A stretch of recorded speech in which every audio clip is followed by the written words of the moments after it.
Start करते हैं solution.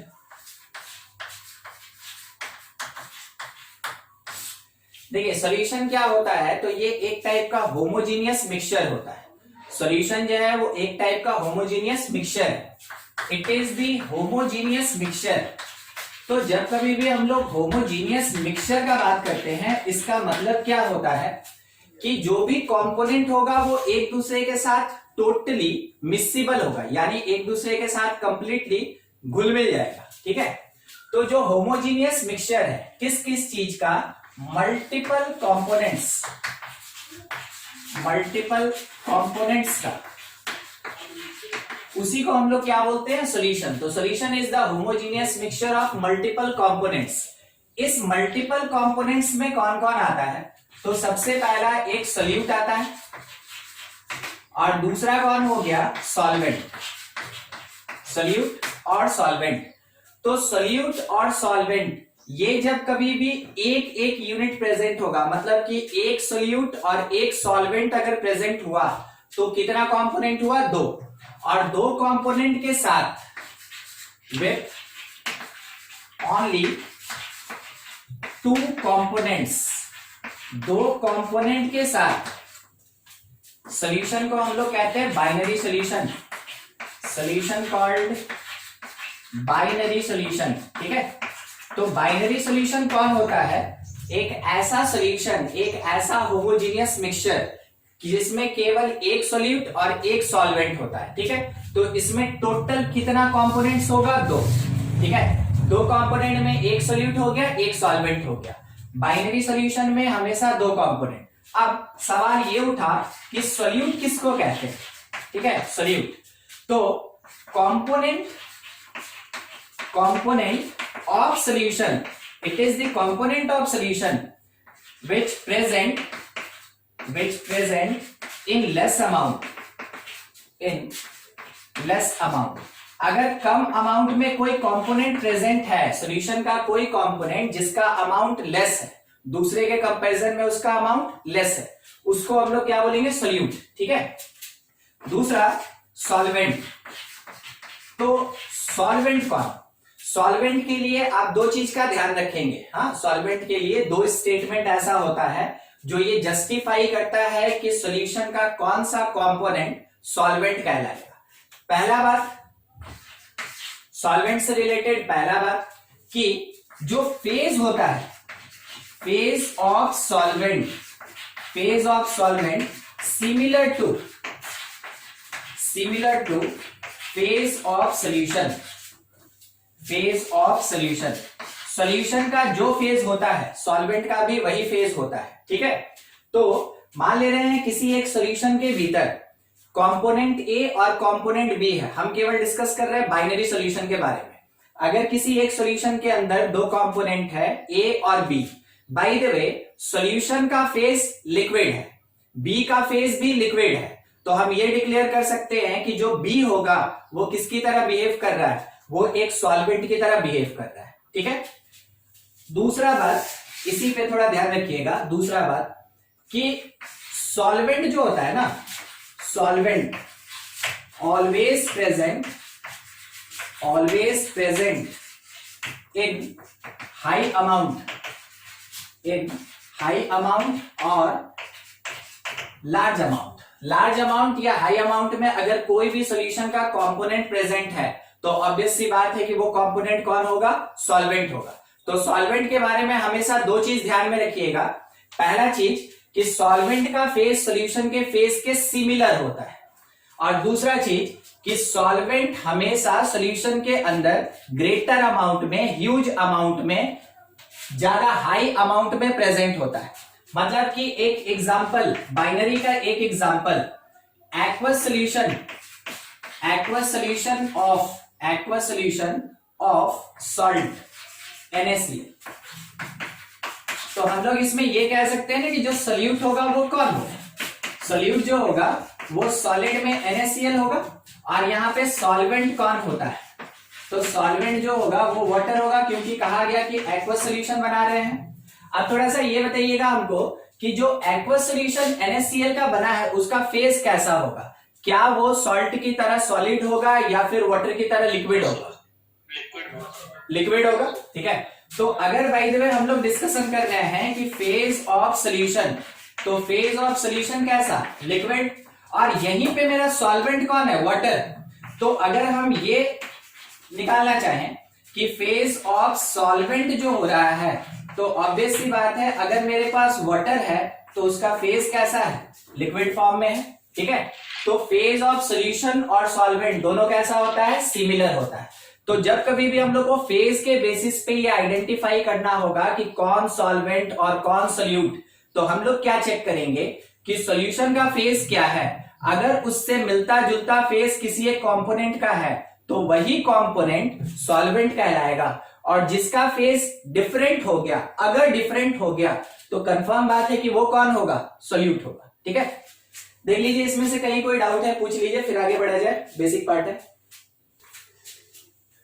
एक पॉइंट मान लेते हैं किसी कंडीशन में, रिक्वायर्ड कंडीशन के हिसाब से अगर हम लोग 2 मोल H2 को O2 के साथ रिएक्ट कराएं तो ये 2H2O बना दिया। ठीक है, दूसरा बात यह है कि अगर हम लोग CO2 के साथ N2 को मिक्स किए तो यहां पे नो केमिकल रिएक्शन, कोई केमिकल रिएक्शन नहीं होता इसके बीच में।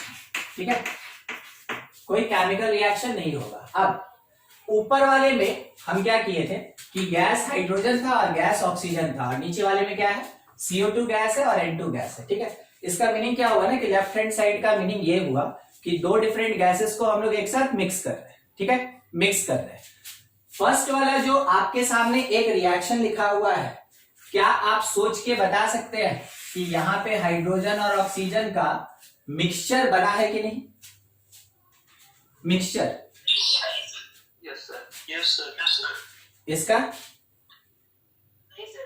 मिक्सचर नहीं बना है। हाइड्रोजन और ऑक्सीजन का यहाँ पे मिक्सचर नहीं बना है। यहाँ पे क्या हुआ है कि हाइड्रोजन और ऑक्सीजन के बीच में केमिकल रिएक्शन हुआ है, और केमिकल रिएक्शन होने के बाद एक नए प्रोडक्ट का प्रोडक्शन हो गया।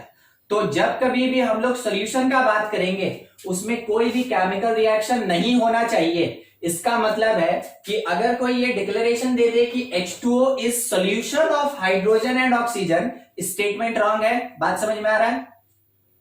ठीक है, तो जब कभी भी केमिकल रिएक्शन होगा तो उसका जो भी रिजल्ट मिला वो कभी भी सॉल्यूशन नहीं होगा, वो बल्कि क्या होगा? एक केमिकल प्रोडक्ट होगा। ठीक है, तो सॉल्यूशन बनाने के लिए गैसेस के बीच में रिएक्शन नहीं होना चाहिए। तो कौन से टाइप के गैस को यूज करके हम सॉल्यूशन बना सकते हैं? नॉन रिएक्टिंग गैसेस को जब यूज किया जाएगा तब कहीं जाके गैस का सॉल्यूशन बनता है। ठीक है, नीचे देखिए सेकेंड वाले में CO2 और N2 कह दिया गया है कि कोई केमिकल रिएक्शन नहीं होगा। यानी कि अगर एक कंटेनर के अंदर CO2 और N2 को एक साथ मिक्स कर दें तो ये दोनों गैस एक दूसरे के साथ मिक्सिबल है, और इस कारण से ये होमोजीनियस सॉल्यूशन बनाएगा, होमोजीनियस मिक्सचर बनाएगा। और होमोजीनियस मिक्सचर मतलब क्या? ये एक सॉल्यूशन का फॉर्मेशन करेगा। ठीक है, तो जब कभी भी दो नॉन रिएक्टिंग गैस, 2 और more than 2 non reacting gases when intermix together they form miscible solution, they form homogeneous mixture, they form a solution। तो सॉल्यूशन हमेशा किस चीज का बनता है? 2 और मोर नॉन रिएक्टिंग गैसेस का बनता है, नॉन रिएक्टिंग गैसेस का बनता है। ठीक है, तो जब कभी भी रिएक्शन नहीं करने वाले गैस को एक साथ मिक्स किया जाएगा तब कहीं जाके सॉल्यूशन का फॉर्मेशन होता है। ठीक है, तो गैस को गैस के साथ मिलाए, सॉल्यूशन कौन से फेज में होगा? गैसियस फेज में होगा। तो यहां पे आपको एक बात पता चल रहा है कि सोल्यूट अगर हम किसी को बोले तो वो भी गैस, और सॉल्वेंट अगर किसी को बोले वो भी गैस, कोई दिक्कत नहीं।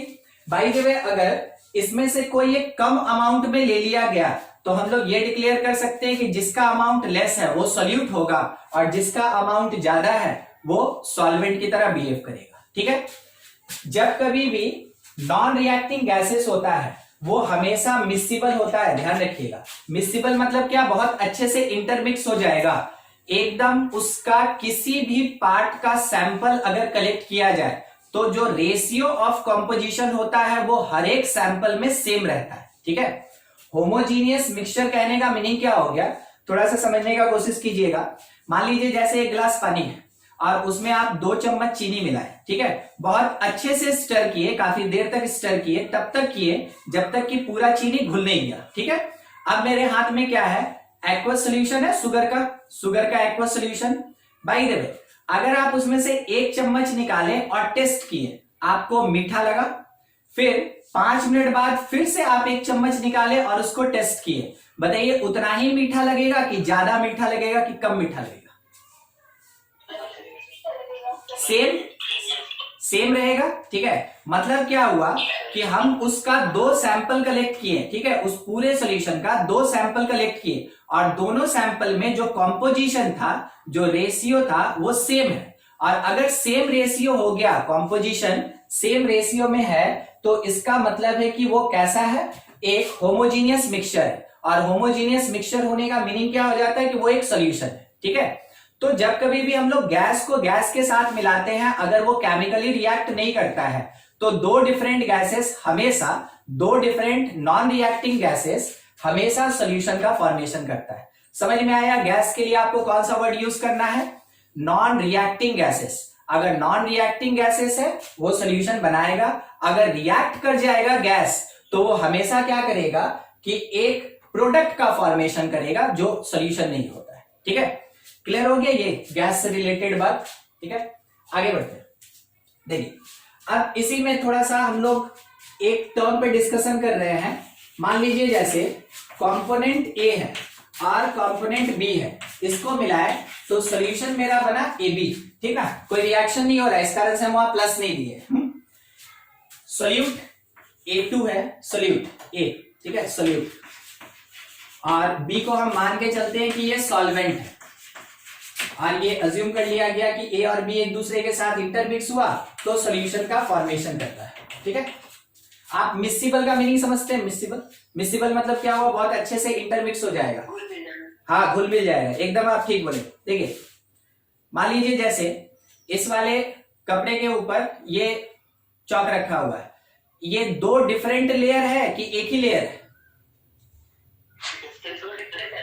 2 डिफरेंट लेयर है, सेपरेशन है दोनों के बीच में, सेपरेट कर सकते हैं। ठीक है, तो इसको हम लोग होमोजीनियस नहीं बोलेंगे, इसको हम लोग मिक्सिबल नहीं बोलेंगे। ठीक है, मान लीजिए जैसे कि अगर इसी चौक के अंदर पानी डाल दिए, ठीक है, तो बताइए 2 डिफरेंट लेयर है कि सेम लेयर है?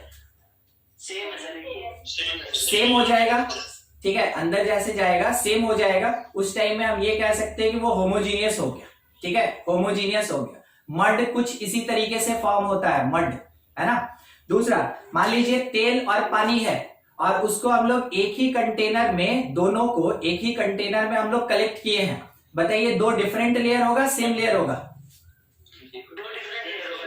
तो 2 डिफरेंट लेयर होने का मतलब क्या हो गया कि वो दोनों लिक्विड जो है वो इमिसिबल है। ठीक है, वो दोनों लिक्विड कैसा है? इमिसिबल है।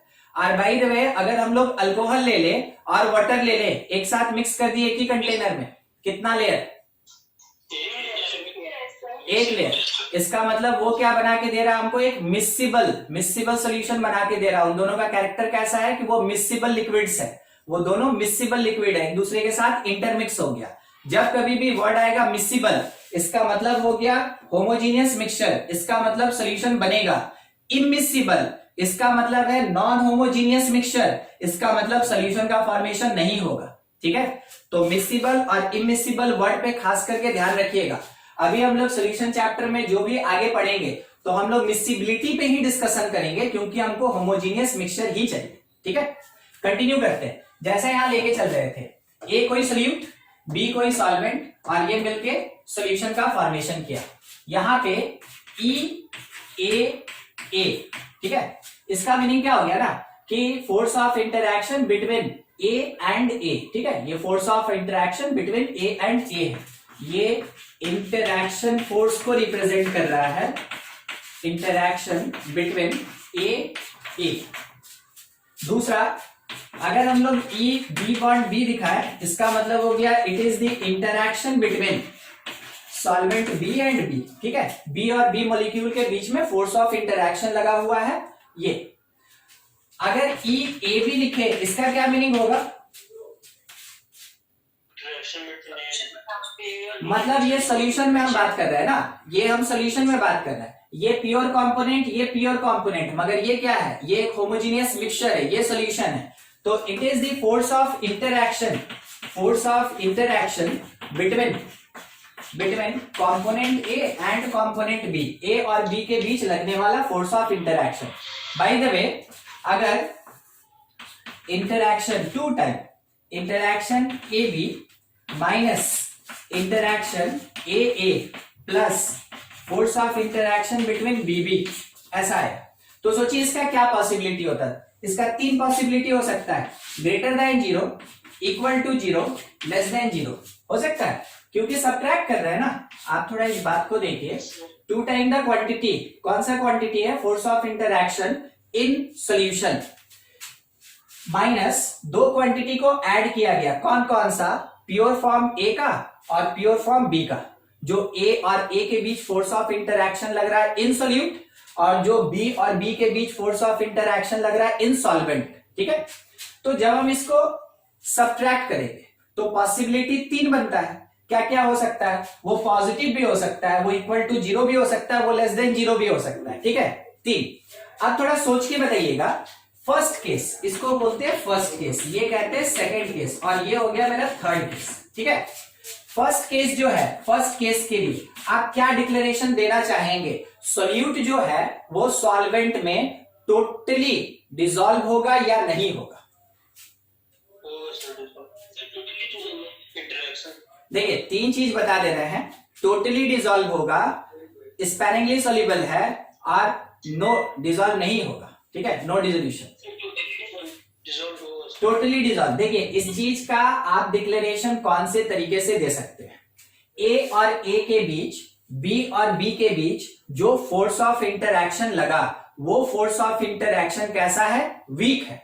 अगर वो वीक है तब कहीं जाके ये नेगेटिव क्वांटिटी जो है वो कम होगा, और सॉल्यूशन बनने के बाद ए और बी के बीच जो फोर्स ऑफ इंटरैक्शन लग रहा है वो स्ट्रांग है। हर एक मॉलिक्यूल ये चाहता है कि हम इस स्टेट में चले जाएं जहां पे मेरा फोर्स ऑफ अट्रैक्शन स्ट्रांग हो, और स्ट्रांग होने के कारण उसको ज्यादा स्टेबिलिटी मिलता है, ठीक है।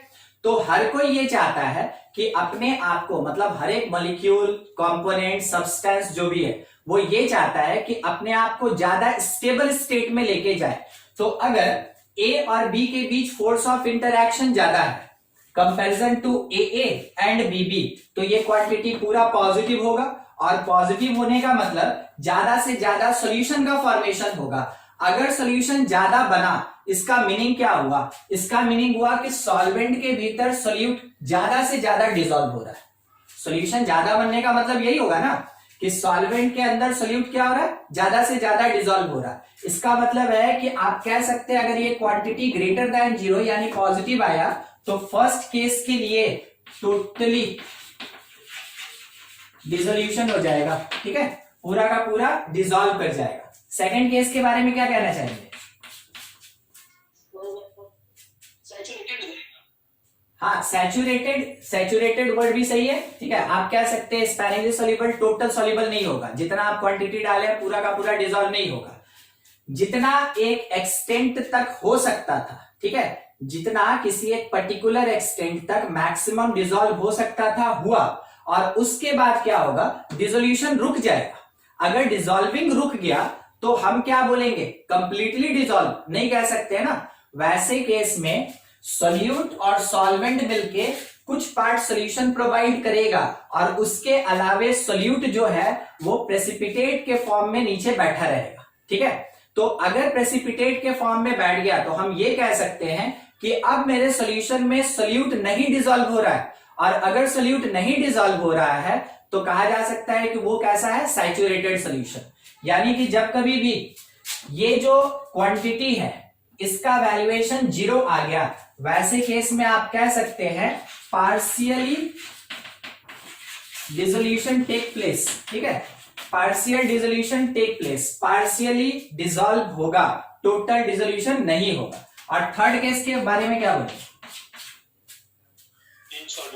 Insoluble, no dissolution. अच्छा, क्या हम इसमें इमिसिबल वर्ड यूज कर सकते हैं थर्ड वाले केस में? ठीक है, यानी हम ये कह सकते हैं कि यहाँ पे नो डिसॉल्विंग, यहाँ पे डिसॉल्व नहीं होगा। और अगर ये इसमें डिसॉल्व नहीं हुआ, इसका मीनिंग आप ये वर्ड यूज कर सकते हैं, या फिर इमिसिबल, इमिसिबल। ठीक है, ये लिखा जा सकता है कि ये इमिसिबल होगा। किसी को कोई दिक्कत इस क्वांटिटी को समझने में, या यहाँ पे जो भी एक्सप्लेनेशन है उससे रिलेटेड?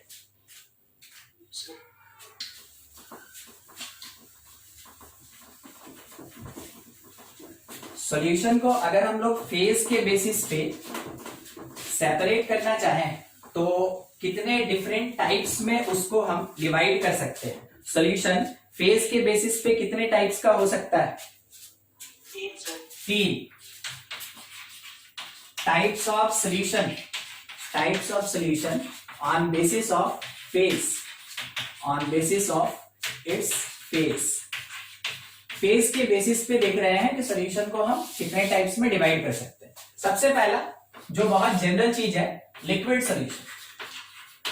लिक्विड सॉल्यूशन, क्या आप ये कंफर्म कर सकते हैं, जैसे हम बोले कि सॉल्यूशन लिक्विड होगा तो किसका फेज हम कंफर्म कर दिए यहां? सॉल्वेंट। ठीक है, तो एक बात कंफर्म है कि सॉल्वेंट कैसा निकला? Solvent must be liquid. अब सॉल्यूट के लिए क्या क्या हो सकता है? सॉल्यूट में भी गैस हो सकता है, में भी लिक्विड हो सकता है, में भी सॉलिड हो सकता है। ठीक है, तो पहला एक लिक्विड सॉल्यूशन बना जिसमें कि सॉल्यूट गैस है और सॉल्वेंट कैसा? लिक्विड। तो फर्स्ट हम बना रहे हैं गैस इन लिक्विड। ठीक है, फेज कैसा होगा? फेज तो कंफर्म है कि यहां पे लिक्विड होगा। कोई एग्जांपल आपकी तरफ से? गैस इन लिक्विड नहीं सुना? एक्वेटिक लाइफ, जिसको हम लोग जान रहे हैं कि मछली लोग जिंदा रहती है ना पानी के अंदर। ठीक है, और बहुत कोई जिंदा रहता है पानी के अंदर। उन सब के पीछे रिस्पॉन्सिबल कौन? ये गैस। कौन सा गैस? Oxygen gas. किसके अंदर? वाटर के भीतर।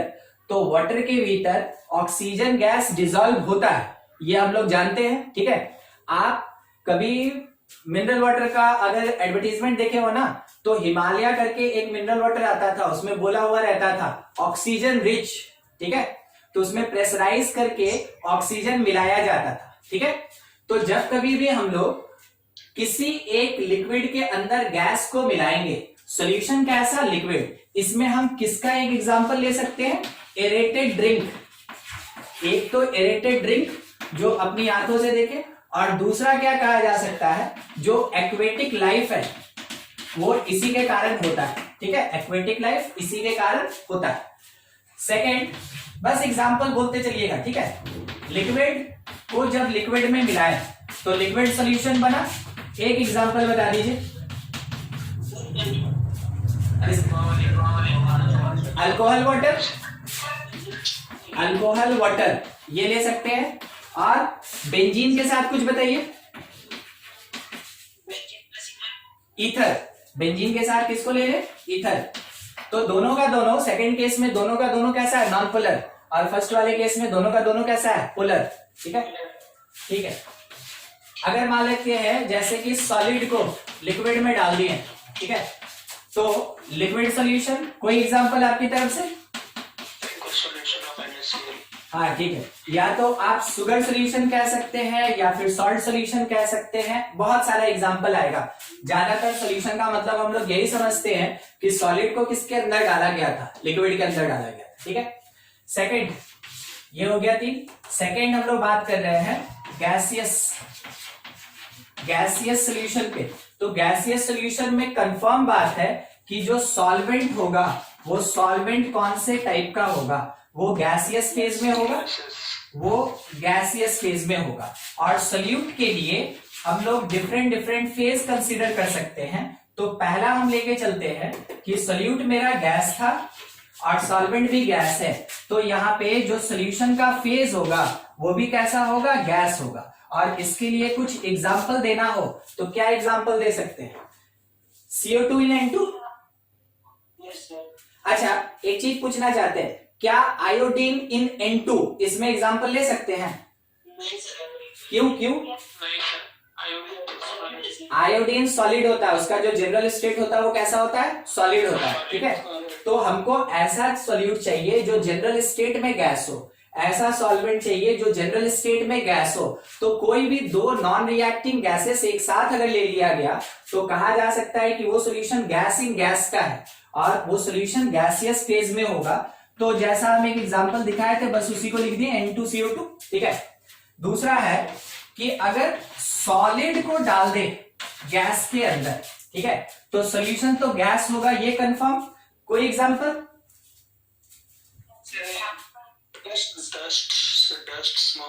डस्ट इन एयर, यही ना, dust in air.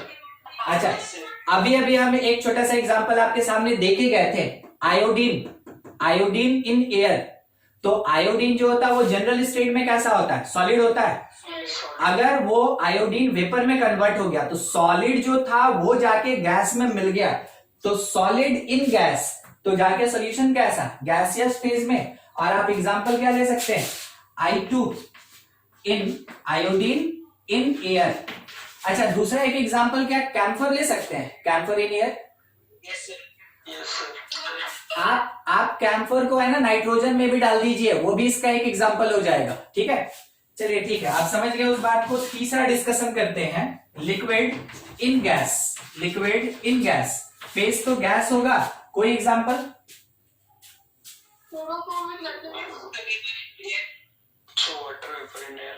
Water vapour, हाँ ठीक है, वाटर ड्रॉपलेट, ह्यूमिडिटी जिसको कहते हैं हम लोग, वाटर ड्रॉपलेट इन एयर।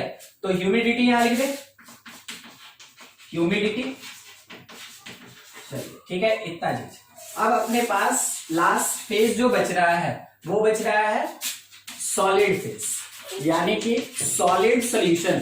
तो जो सॉलिड सॉल्यूशन होगा उसमें सॉल्यूट हम तीनों में से किसी फेज में रख सकते हैं। सॉल्वेंट कंफर्म मेरे पास सॉलिड होगा और सॉल्यूशन जो है वो भी कंफर्म सॉलिड होगा। और इससे रिलेटेड कुछ एग्जांपल यहां ले लेंगे। ठीक है, तो पहला चीज, सबसे फर्स्ट मान लीजिए जैसे सॉल्यूट मेरा गैस है, तो गैस इन सॉलिड, ताकि सॉल्यूशन भी सॉलिड हो। कोई एग्जांपल? क्या? स्पॉन्ज होता है। हाँ, स्पॉन्ज, एकदम ठीक आप बोले।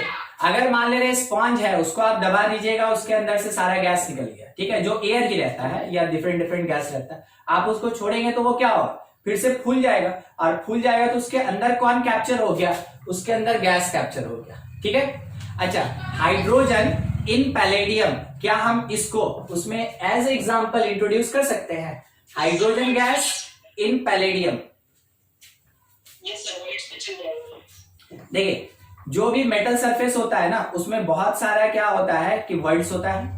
जैसे इसके ऊपर से गैस को, हाइड्रोजन गैस को पास किया जाएगा तो हाइड्रोजन गैस कुछ यूनिट इसके अंदर कैप्चर हो जाता है, और तब कहीं जाके हम लोग ये बोलते हैं कि मेटल हाइड्राइड हो गया वो। ठीक है, ऐसे ही प्लैटिनम का हाइड्राइड और इसी तरीके से पैलेडियम का हाइड्राइड बनता है, जो आप पढ़े होंगे अल्केन हाइड्रोकार्बन में पढ़े होंगे। ठीक है, कि हाइड्रोजनेशन प्रोसेस पढ़े थे ना? अरे नहीं, आपको याद है, अल्कीन का जब हाइड्रोजनेशन करते हैं in presence of active metal like platinum and palladium, तो हाइड्रोजन टूट जाता था और उसके बाद अल्केन का फॉर्मेशन होता था। पढ़े थे? हाँ, तो वहां पे जो प्लैटिनम और पैलेडियम था वो कैटलिस्ट की तरह काम कर रहा था, और वो कैटलिस्ट क्या करता है ना कि H2 में से एक H को कैप्चर कर लेता है और एक H बाहर निकलता है, तब जाके नेसेंट हाइड्रोजन जो है वो रिएक्टिव हो जाता है। ठीक है, तो अपने पास जो मेटल सरफेस में हाइड्रोजन कैप्चर हुआ, तो किसमें कौन कैप्चर हुआ? सॉलिड के अंदर गैस कैप्चर हुआ। तो ये जो सॉल्यूशन है ये कौन से टाइप का सॉल्यूशन है? गैस इन सॉलिड का एग्जांपल हो रहा है। कैसा सॉल्यूशन? गैस इन सॉलिड, जिसमें सॉल्वेंट किसकी तरह बिहेव कर रहा है? सॉलिड, और सॉल्यूट की तरह कौन? गैस। तो गैस इन सॉलिड, सॉल्यूशन हमको सॉलिड मिला, हम बोलते हैं यहाँ पे हाइड्रोजन विद पैलेडियम। ठीक है, दूसरा, अगर हम लोग सॉल्यूट लिक्विड ले लें और सॉल्वेंट को हम लोग सॉलिड ले लें, तो सोल्यूशन तो सॉलिड मिलेगा ही, क्योंकि ये सॉलिड फेज में होना चाहिए। अब बताइए कोई example, liquid in solid. Mercury with sodium forming amalgam. Liquid in solid,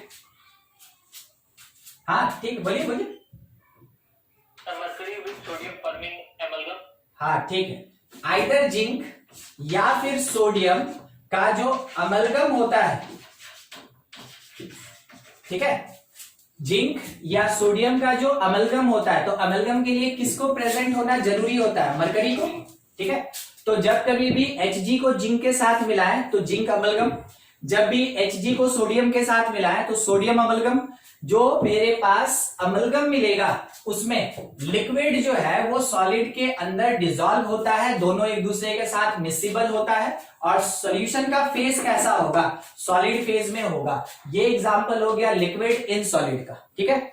last एक सी, सॉल्यूट है मेरे पास सॉलिड, सॉल्वेंट भी सॉलिड, जिसके कारण रिजल्ट में हमको सॉलिड सॉल्यूशन मिला। कोई एग्जांपल आपकी तरफ से? अलॉय, ठीक है, अलॉय, ब्रास ले सकते हैं, जर्मन सिल्वर ले सकते हैं, वो सब जो अलॉय होगा वो इसका एग्जांपल हो गया। तो अलॉय में कौन? सॉलिड इन सॉलिड, ठीक है, सॉलिड इन सॉलिड। अच्छा, सॉलिड और सॉलिड को एक साथ ऐसे मिला दें, मान लीजिएगा दो कलर दिख रहा है अलग अलग, ठीक है। अगर इसको हम मिला दिए ऐसे, तो बताइए तो सॉलिड सॉलिड मिलकर सॉल्यूशन बनाया? नहीं ना बनाया। अच्छा मान लीजिए अगर इसको पूरा एकदम मैंने चकनाचूर कर दिए, पाउडर बना दिए और पाउडर पाउडर मिला दिए, अब बताइए सॉल्यूशन बनाया? है ना। अच्छा अगर मान लीजिए जैसे, सोचिएगा, मान लीजिए जैसे कि अगर हम लोग लेके चले हैं आयरन, और आयरन के साथ क्या किए ना, जिंक को पूरा एकदम पीस दिए, समझ रहे, एकदम डस्ट को पूरा मिला दिए, डस्ट को पूरा मिला दिए। बताइए तो क्या ये दोनों मिलके सॉलिड सॉल्यूशन बनाया कि नहीं बनाया?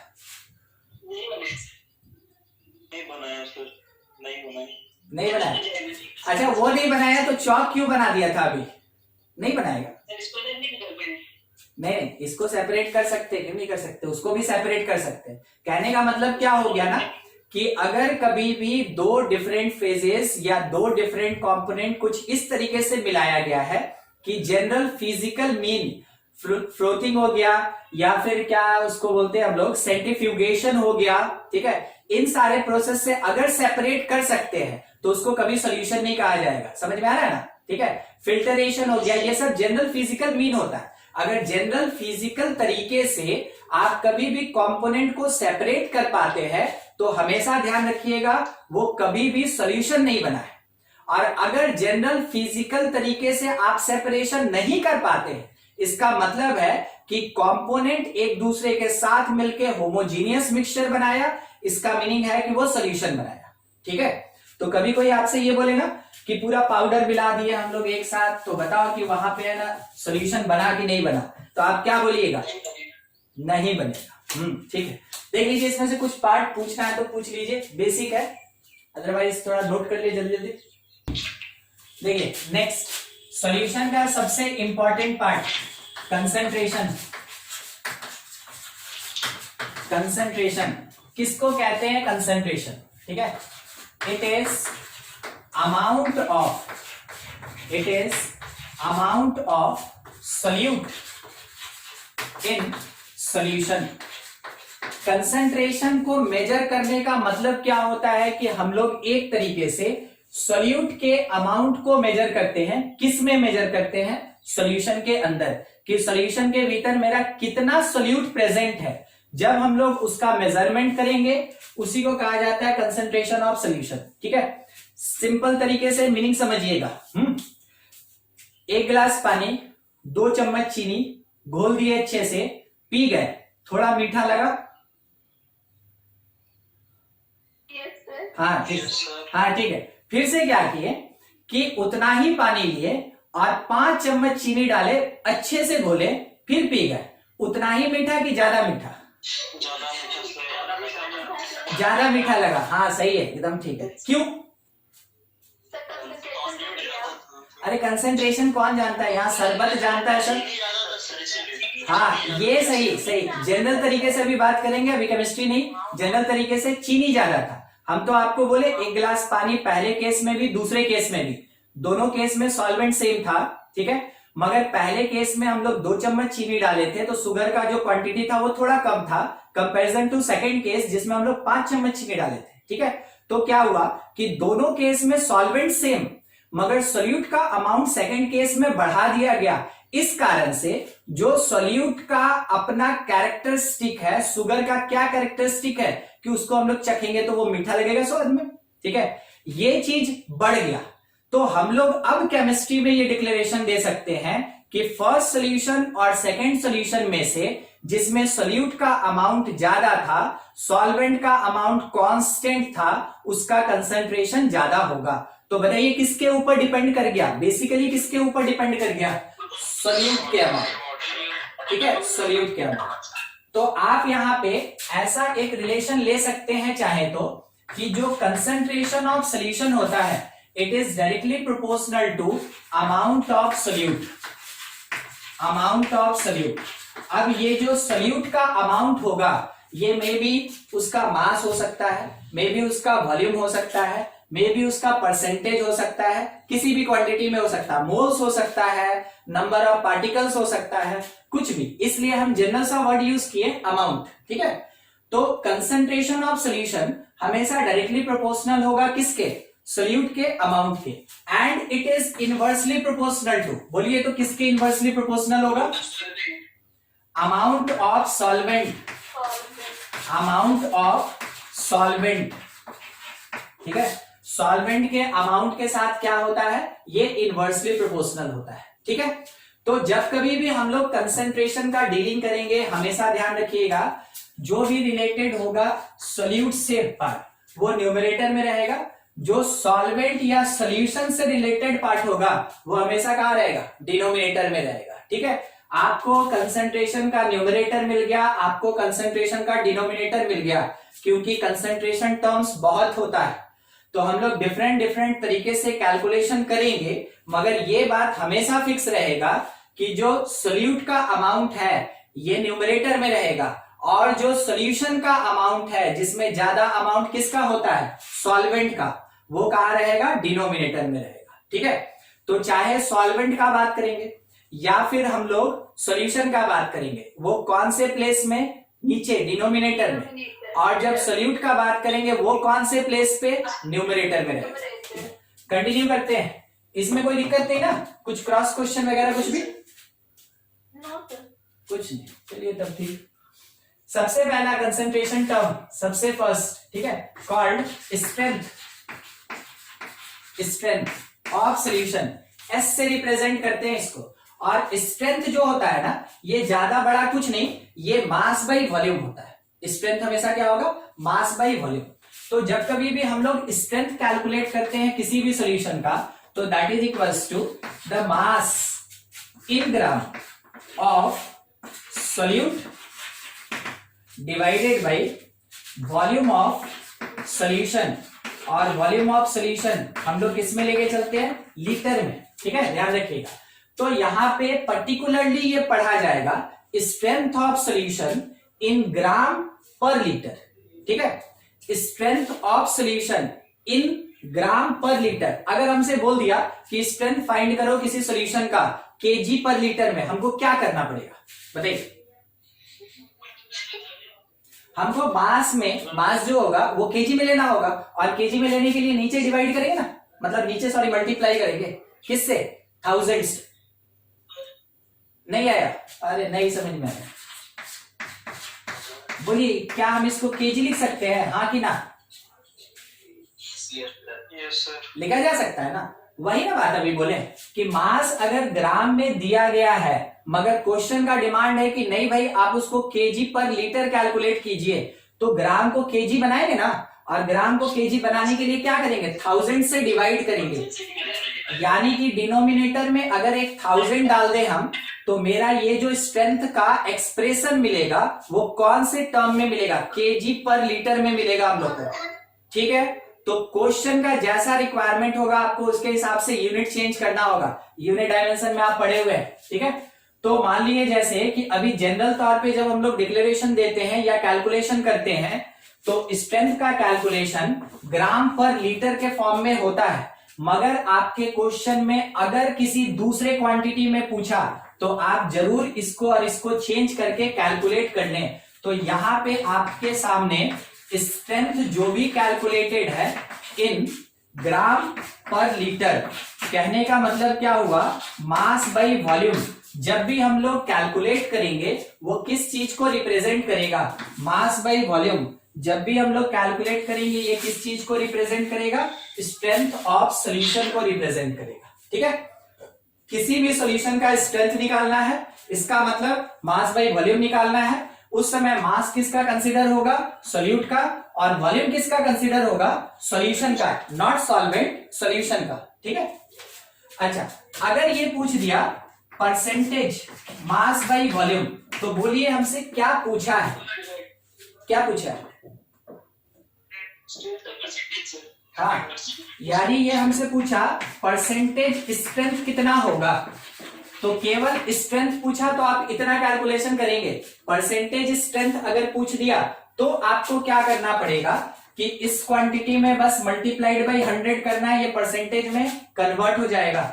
यानी कि mass of solute, mass of solute division में volume of solution, volume of solution and it will be multiplied by 100।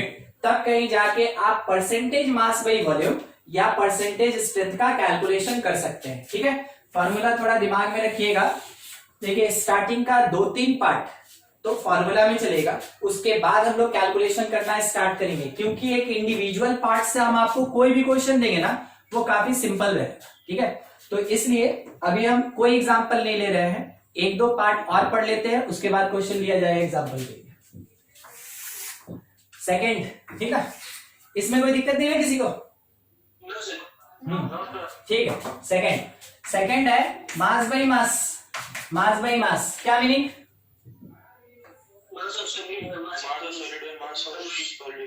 हाँ ठीक है, यहाँ कोई सॉल्वेंट नहीं ना सोच रहा है? नहीं, ये है mass of solute, mass of solute by mass of solution, mass of solution. Unit बोलिए, यूनिट लेस होगा। ठीक है, यूनिट लेस होगा। अगर बाय द वे इसी में बोल दिया गया मास बाय मास परसेंट, अब बोलिए क्या करें, मल्टीप्लाइड बाय 100 कर दें। ठीक है, तो जब कभी भी परसेंट लगाया जाता है तो आपको एक चीज पता है कि एक बात कंफर्म कर दिया जाता है, परसेंट एक बात कंफर्म करता है कि जो टोटल क्वांटिटी होगा दैट विल बी 100 पार्ट्स। ठीक है, जो टोटल क्वांटिटी होगा दैट मस्ट बी 100 पार्ट्स। ये कौन कंफर्म करता है? ये परसेंटेज कंफर्म करता है। मतलब कि अगर आपसे ये बोला गया इन 300 ml of solution mass by mass of NaCl is 23%। ठीक है, 23%। Find mass of NaCl in solution. ठीक है, सॉल्यूशन के अंदर NaCl का क्या मास होगा वो कैलकुलेट करना। बोलिए तो क्या आप समझे यहाँ पे थोड़ा सा? ग्राम, 69 ग्राम। असल में ग्राम लेके चल रहे थे ना, मास, तो थोड़ा मिस्टेक हो गया था, मिलीलीटर लिख दिए थे, ग्राम होना चाहिए था। ठीक है, हाँ क्या बोले? 69 ग्राम NaCl। 69 बोले ना। देखिए आप कैलकुलेशन कैसे किए कि आप बोले कि इन 100 ग्राम, ये 100 आपके मन में कहां से आया? परसेंटेज को देख के आया। ठीक है, इन 100 gram of solution 23 gram of NaCl present. ठीक है, तो जब 100 ग्राम में ये 23 ग्राम है तो आप कह सकते हैं इन 300 ग्राम ऑफ सॉल्यूशन NaCl का कितना अमाउंट होगा? अमाउंट ऑफ NaCl तो जस्ट क्या हुआ कि 100 से 300 मतलब कितने टाइम्स, 3 टाइम्स, तो वो 3 टाइम्स इंक्रीज करिए, that will be equals to the quantity in 100 gram multiplied by 3 means 69 gram. कितना मिला हम लोग को? 69 ग्राम। ठीक है, स्टोइकोमेट्री पढ़े थे, उसमें आप ये कैलकुलेशन सीखे थे, 100 ग्राम में 23 ग्राम, तो बीच में हम लोग कैलकुलेट करते थे 1 ग्राम में कितना ग्राम होगा। हाँ, तो यहाँ पे 1 ग्राम में क्या निकलेगा? 23 बाई 100, और बाद में जब 300 ग्राम में हम लोग कैलकुलेट करेंगे तो वो नंबर क्या बनेगा? 23 बाई 100 मल्टीप्लाइड बाई 300। ठीक है, और ये कैंसिल हो गया, तब न जाके 23 इंटू 3 क्या हो गया? 69 ग्राम। ठीक है, तो ऐसे आपको क्वांटिटी कैलकुलेट करने के लिए भी पूछा जा सकता है। ठीक है, बोर्ड पे जितना भी पार्ट है इसमें से कोई doubt?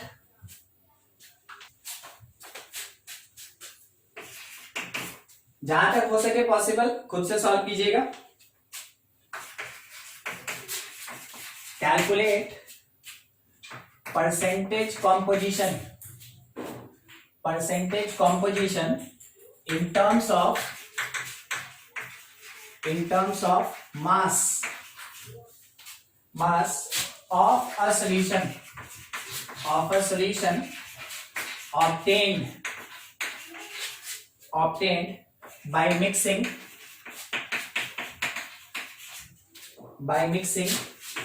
300 gram of a 25% and 400 gram of 40% solution by mass, 40% solution by mass। आप लोग को इसका डीपीपी नहीं मिला ना? नहीं sir. No sir.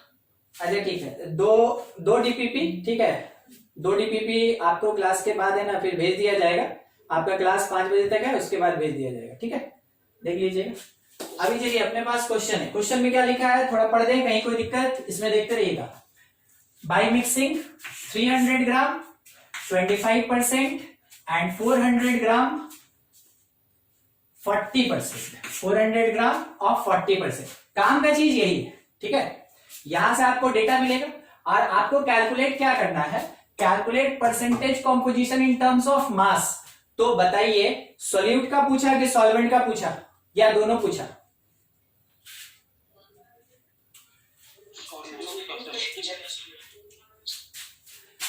Percentage composition, कोई नाम नहीं दिया, इसका मतलब दोनों कैलकुलेट करना है। ठीक है, ठीक, सॉल्व कीजिए। किसी का आंसर आ जाता है तो बढ़िया, नहीं तो फिर सॉल्व करेंगे।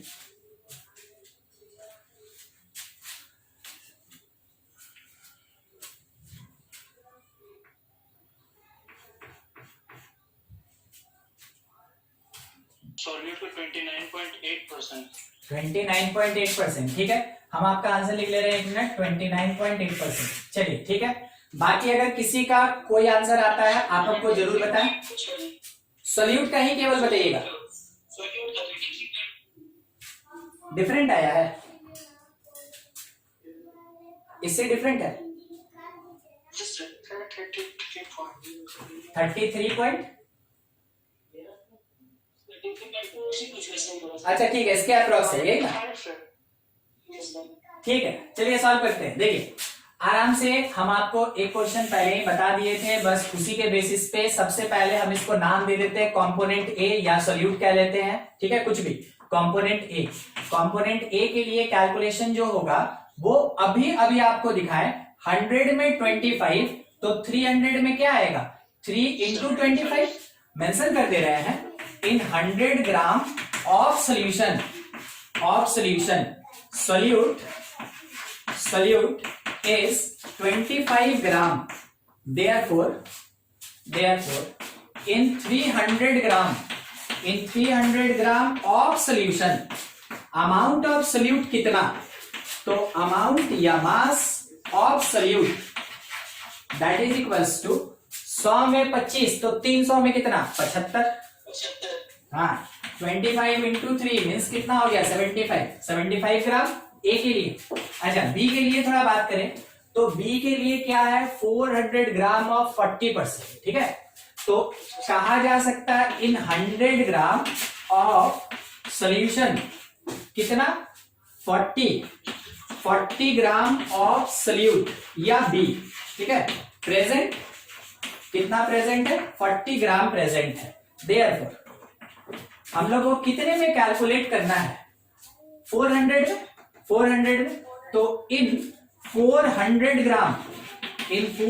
ग्राम of solution amount of solute क्या होगा, अमाउंट ऑफ सोल्यूट या बी जो होगा that will be equals to 40 in 100, तो 400 में कितना 40 multiplied by 4 means 160 gram, 160 gram हम लोग को मिल गया। देखिए ये दोनों पार्ट हम लोग को मिल गया। ओवरऑल हम ये कह सकते हैं कि टोटल मास ऑफ सोल्यूशन कितना, क्योंकि दोनों को मिक्स किया गया ना, total mass of solution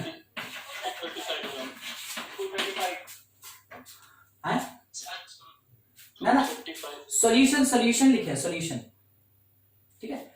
solution ये 300 ग्राम और 400 ग्राम ना मिलेगा, नहीं समझे, सोल्यूशन बोले सोल्यूट नहीं बोले, ठीक है।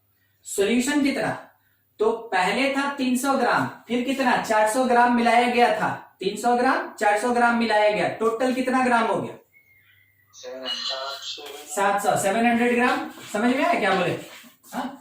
ये टोटल मास ऑफ सोल्यूशन है। अब उसके बाद टोटल मास ऑफ सोल्यूट कितना, टोटल मास ऑफ सोल्यूट, इसमें आप जो आंसर दिए ना वो ठीक था कि 75 ए का और 160 बी का दैट विल बी 235 ग्राम, ठीक है। सोल्यूट वर्ड के साथ ध्यान रखिएगा 235 ग्राम, सोल्यूशन के साथ 300 प्लस 400 700 ग्राम। अब जाके आगे का कैलकुलेशन है परसेंटेज कॉम्पोजिशन, तो percentage of solute that is equals to mass of solute 235 और डिवीजन में मास ऑफ सोल्यूशन 700, और क्योंकि परसेंटेज निकाल रहे हैं तो मल्टीप्लाइड बाई 100 हो जाएगा, ठीक है। सॉल्व कर ले आप, यहां से 7 से 23 3 टाइम में 21 और बच गया कितना 2, तो फिर से 3 टाइम में 21 बच गया कितना 4, तो फिर से 5 टाइम में 35, फिर से बच गया 5, इस बार 7 टाइम में 49, 33.57, ठीक है। 33.57% किसका कॉम्पोजिशन निकला सोल्यूट का, किस में, जब इस सोल्यूशन को मिक्स किया गया, दोनों सोल्यूशन को मिक्स किया गया, तो जो रिजल्टेंट सोल्यूशन बना 700 ग्राम का, उसके अंदर सोल्यूट का परसेंटेज कितना है, उसके अंदर सोल्यूट का परसेंटेज 33.57% है। अब सॉल्वेंट निकालना कोई भारी मुश्किल बात नहीं, क्योंकि सोल्यूट और सॉल्वेंट ही तो है। क्या बोले थे, एकदम ठीक, 100 में से माइनस कर लेंगे और ज्यादा कुछ नहीं करना है, ठीक है। तो percentage of solvent in this mixture of solution that is equals to 100 minus 33.57 means कितना हो गया ये 3, यहाँ 3 और इस प्लेस पे कितना हो जाएगा 4, हाँ, और इधर साइड में 66, तो 66.43%, ठीक है। हाँ बोलिए, कहीं कोई दिक्कत, कोई पार्ट समझने में, ठीक है। यही आंसर आया था ना, ये वाला तो आ ही रहा था, ठीक है, ठीक। कंप्लीट कीजिए, जिसका नहीं हुआ था आगे बढ़ेंगे फिर।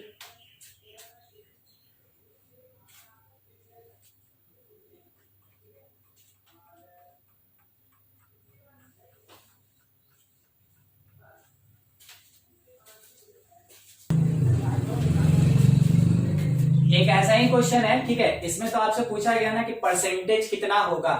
अब क्या है कि थोड़ा सा क्वेश्चन रिवर्स रहेगा ऐसा ही, ठीक है, क्वेश्चन थोड़ा सा रिवर्स रहेगा, ट्राई कीजिएगा।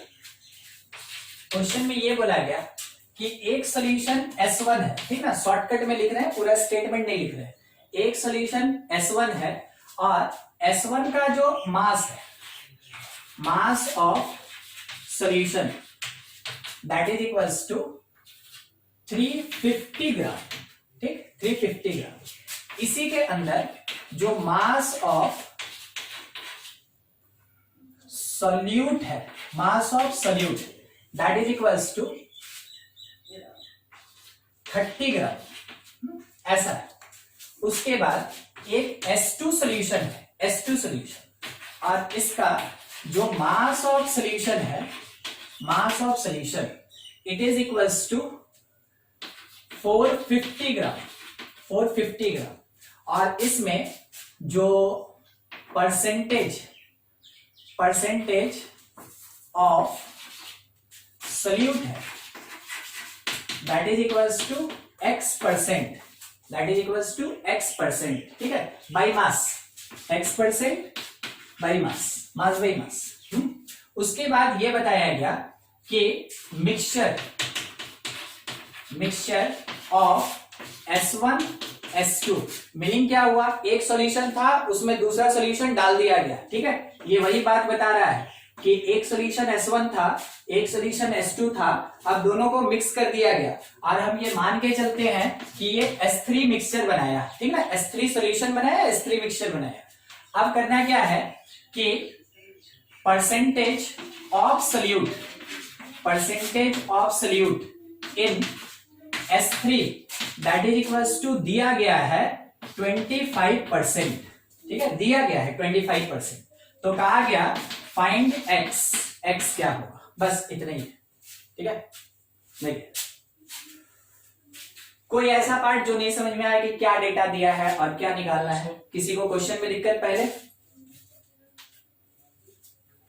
नहीं, तो ट्राई कीजिए, बिल्कुल इसके पहले वाले के जैसा ही बनेगा, ठीक है, बस उसमें बीच में एक क्वांटिटी को अननोन कर दिए हैं और कुछ नहीं किए।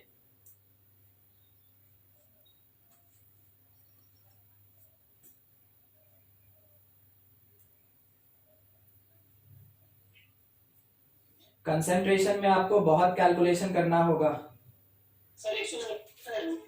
बोलिए 450 यूनिट, 450 ना, हाँ ठीक है, चलिए बन गया, एक आंसर 450 आया। और किसी का कुछ?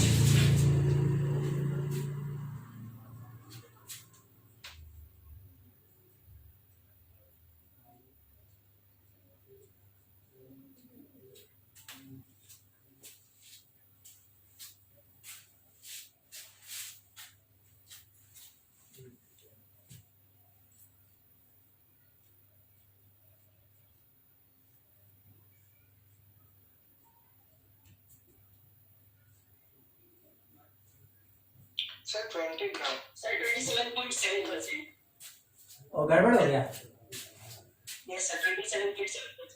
ठीक है, चलिए ठीक है, आप 2 बार बना लिए है ना, बाकी लोग समझेंगे थोड़ा।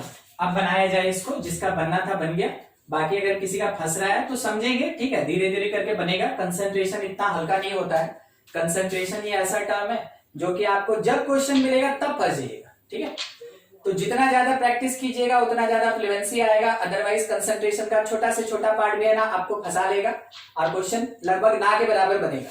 सॉल्यूशन एक ऐसा चैप्टर है जिससे कि जेईई मेन में न्यूमेरिकल क्वेश्चन आता है, नीट में थ्योरेटिकल क्वेश्चन आता है, ठीक है, ध्यान रखिएगा। देखिए मिक्सचर है, अब सबसे पहला काम हम कहां से स्टार्ट करें, हम इस क्वांटिटी से स्टार्ट करते हैं, ठीक है। 25% अगर कहा गया S3 में अगर 25% ये कहा गया तो इस 25% का मीनिंग क्या होगा कि 25 ग्राम of solute in 100 gram of solution, इसका मीनिंग यही होगा, ठीक है।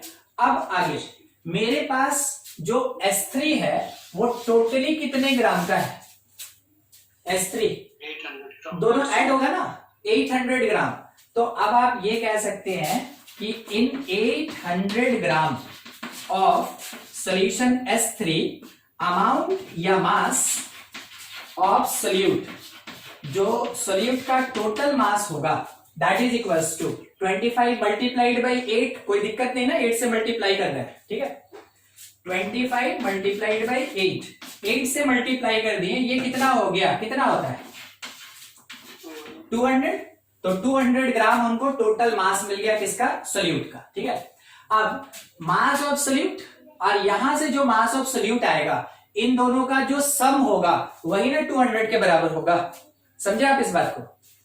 S1 में जो सोल्यूट का मास है और S2 में जो सोल्यूट का मास निकालेंगे अभी, उसका जो सम होगा, उसका जो एडिशन होगा, वो किसके बराबर होगा, 200 ग्राम के बराबर होगा। बस यही काम करने जा रहे हैं, ठीक है। देखिए 30 ग्राम क्लियर दे दिया, परसेंटेज नहीं दिया, मतलब कि 30 ग्राम इन 100 ग्राम कि 30 ग्राम इन 350 ग्राम, 350 में, तो उसको 30 का 30 ले लेंगे। तो मास ऑफ सोल्यूट पे डिस्कशन है, मास ऑफ सोल्यूट पे डिस्कशन है, ध्यान रखिएगा। S1 में हमको कितना मिला, 30 ग्राम, S1 में 30 ग्राम। S2 में कोई बता पाएगा कितना मिला, S2 में देखिए 170 ग्राम। हाँ ठीक ठीक, रुकिए देखते हैं। X% बोला ना, X%, मतलब 100 ग्राम में कितना, X यूनिट, 100 में X यूनिट, तो 450 में कितना X, 4.5x, 4.5x, समझे? अरे किसी किसी को नहीं आया समझ में, पूछते भी तो नहीं रहा है। देखिए इन 100 ग्राम, इसका मीनिंग क्या हो, इन 100 ग्राम ऑफ सोल्यूशन जो अमाउंट ऑफ सोल्यूट होगा वो x ग्राम होगा, ठीक है। तो in 450 gram, in 450 gram of solution जो अमाउंट ऑफ सोल्यूट होगा, that will be equals to x by 100 multiplied by 450। कहने का मतलब है 4.5x, या इसी को हम 9/2x लिख सकते हैं मैथमेटिकली अगर चाहे तो, ठीक है। 9/2x, अब समझ में आया यहाँ पे क्यों 4.5x या 9/2x बोल रहे थे, ठीक है। तो S2 में कितना, 9/2x या 4.5x। जब इसका सम करेंगे हम, ये टोटल S3 के अंदर जितना सोल्यूट प्रेजेंट है, S3 के अंदर जितना सोल्यूट प्रेजेंट है उसके बराबर होगा। कोई दिक्कत इस वाले इक्वेशन में, ठीक है। सॉल्व करें बस इसको, सॉल्व करने में एलसीएम ले लेते हैं। 60 400 9x that is equals to 400 minus 60। तो x का वैल्यूएशन हमको क्या मिला, 340 बाई 9। डिवीजन कर लिया जाए, कितने टाइम में जाएगा, 3 टाइम में 27, बच गया कितना 7, 7 मतलब 70, 9 से कितने टाइम में, 6 टाइम में, कितना 7 टाइम में 63 होगा ना, तब 7 टाइम में 63, ठीक है। फिर बच गया 7, तो फिर अब इसी में 7 बढ़ता जाएगा, ठीक है। तो x का वैल्यूएशन कितना मिला, 37.77। x का वैल्यूएशन कितना, 37.77। हम लोग को बस x ही तो कैलकुलेट करना था कि कितना होगा, ठीक है। अब पूछिए किसी को कोई डाउट है इससे रिलेटेड, यही सॉल्यूशन है, ठीक है। सॉल्यूशन में कंसंट्रेशन टर्म कुछ ऐसा ही होता है। 11th का जो स्टोइचोमेट्री पढ़े उससे थोड़ा सा एक लेवल अप, और ज्यादा कुछ नहीं।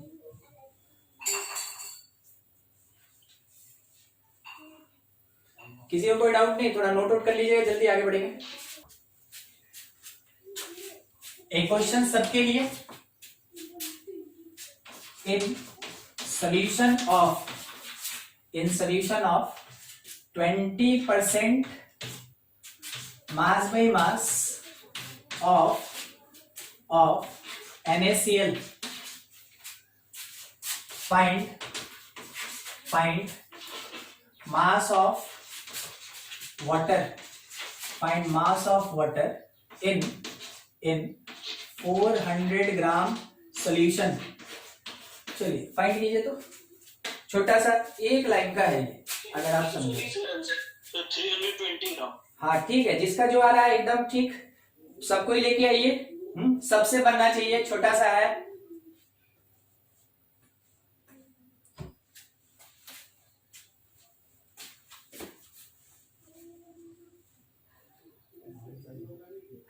320 सही है।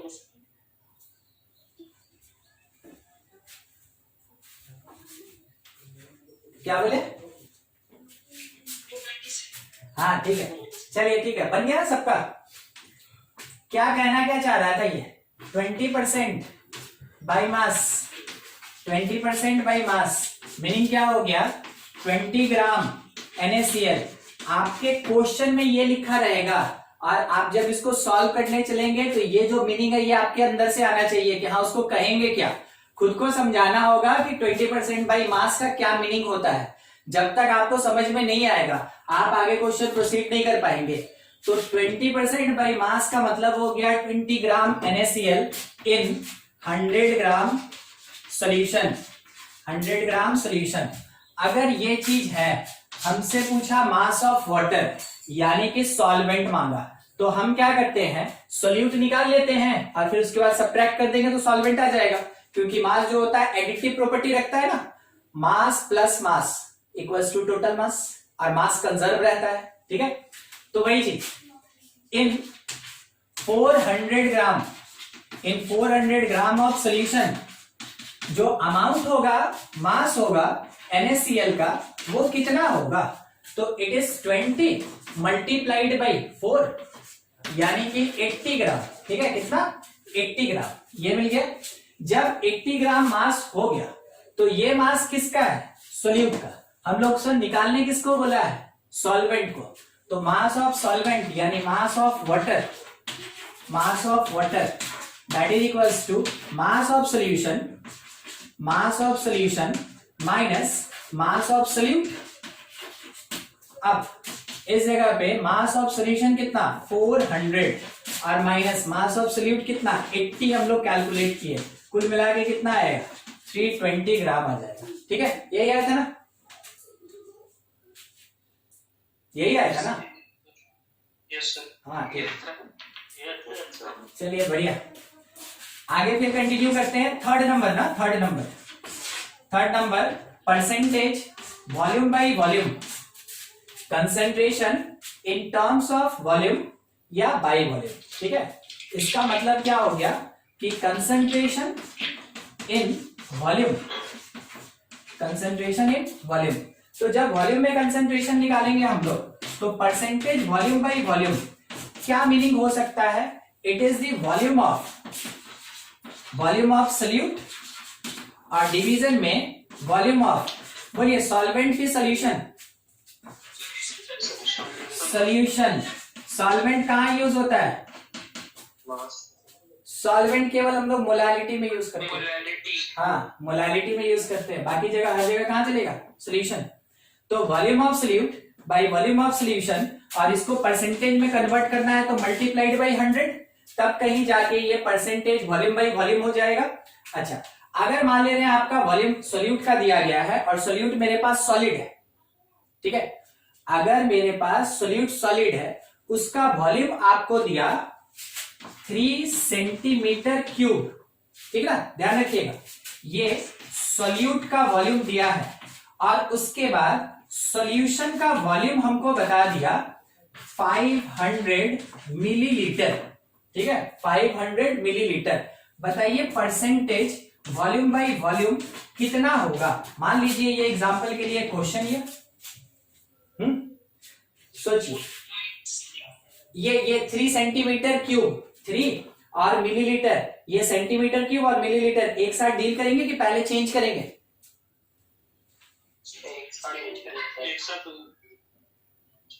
एक साथ लेंगे तो मेरा यहाँ यूनिट क्या हो जाएगा? सेंटीमीटर क्यूब बाई मिलीलीटर हो जाएगा। मगर ये भी तो वॉल्यूम बाई वॉल्यूम है ना, तो ये तो यूनिट लेस है।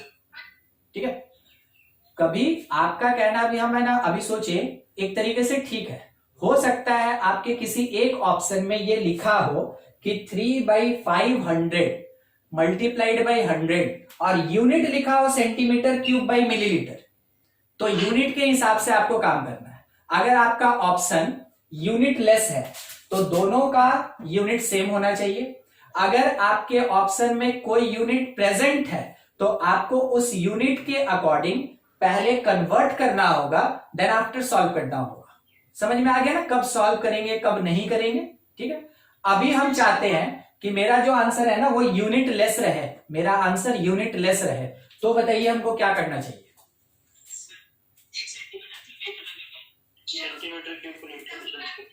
Centimetre cube equals two millimetre. हाँ, देखिए आप में से अगर किसी को नहीं याद है तो याद रखिएगा। अरे नटराज का इंस्ट्रूमेंट बॉक्स होता है ना, उसमें भी लिखा रहता है, खोलिएगा, देखिए सामने ढक्कन में लिखा रहता है। हाँ उसमें रहता है, देखिए देखिए है क्या ना, 1 centimetre cube that is equals to 1 millilitre. ठीक है, 1 डेसीमीटर क्यूब कोई बताएगा कितना होता है। 1 लीटर, 1 लीटर। और 1 मीटर क्यूब क्या होगा, 1000 litre that is equals to 1000 litre. ठीक हुआ, कोई किलो लीटर नहीं बोला। ठीक है, देखिए percentage volume by volume calculate करना है। ये सेंटीमीटर क्यूब केवल हमको डाइवर्ट करने के लिए दिया था, इसका कोई ज्यादा सेंस नहीं बनता है क्योंकि हमको कन्वर्जन आता है। ठीक है, अपने आप पे भरोसा रखिएगा। तो ये 3 मिलीलीटर हो गया। अब क्या करेंगे, वॉल्यूम बाय वॉल्यूम कैलकुलेट करेंगे। तो volume of the solute is 3 in millilitre, volume of solution is 500 in millilitre multiplied by 100 for percentage. छोटा सा कैलकुलेशन, नेट रिजल्ट 0.6%, 0.6%। ठीक है, ये हम लोग को मिल गया आंसर। बोलिए किसी को दिक्कत है इससे रिलेटेड। ठीक, समझ में आया वॉल्यूम बाय वॉल्यूम परसेंटेज कैसे कैलकुलेट करेंगे। ठीक है, वॉल्यूम के बारे में एक चीज का ध्यान रखिएगा, ये टेम्परेचर डिपेंडेंट होता है ना, क्योंकि टेम्परेचर जब बढ़ाते हैं हम लोग तो क्या होता है कि सेपरेट होता जाता है, मॉलिक्यूल जो है वो सेपरेट होता जाता है। तो अगर मॉलिक्यूल के बीच का फोर्स ऑफ इंटरएक्शन वीक होगा तो उसके बीच का सेपरेशन बढ़ेगा, और अगर उसका सेपरेशन बढ़ेगा तो क्या बढ़ गया, उसका वॉल्यूम इंक्रीज कर जाएगा।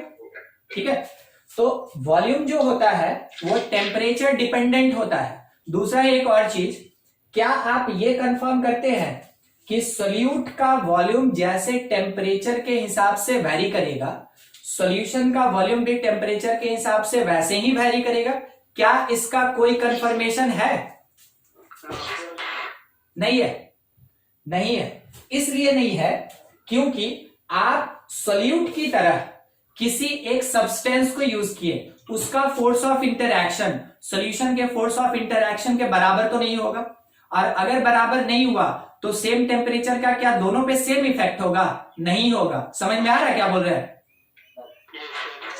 है ना। मान लीजिए ए और ए एक दूसरे के साथ बंधा हुआ है, तो उसका जो फोर्स ऑफ इंटरएक्शन है क्या वो ए और बी के फोर्स ऑफ इंटरएक्शन के बराबर होगा? नहीं, इसका कोई कंफर्मेशन नहीं है। अगर इसका कंफर्मेशन नहीं है तो जब टेम्परेचर आप अप्लाई कीजिएगा तो ए से जितना दूर जाएगा, क्या ये कंफर्म है कि ए बी से भी उतना ही दूर जाएगा? नहीं कंफर्म है। इस कारण से वॉल्यूम बाय वॉल्यूम में भी अगर टेम्परेचर चेंज हो गया तो वो अलग आंसर दे सकता है। वो हम लोग पढ़ेंगे जब आगे हम लोग वेपर सॉल्यूशन पढ़ेंगे ना, वेपर प्रेशर और उसके साथ में राउल्ट्स लॉ, उस टाइम में वॉल्यूम के ऊपर टेम्परेचर का क्या इफेक्ट होता है वो उस समय हम लोग देखेंगे। ठीक है, अभी आज जितना डिस्कस किए, कोई डाउट किसी का?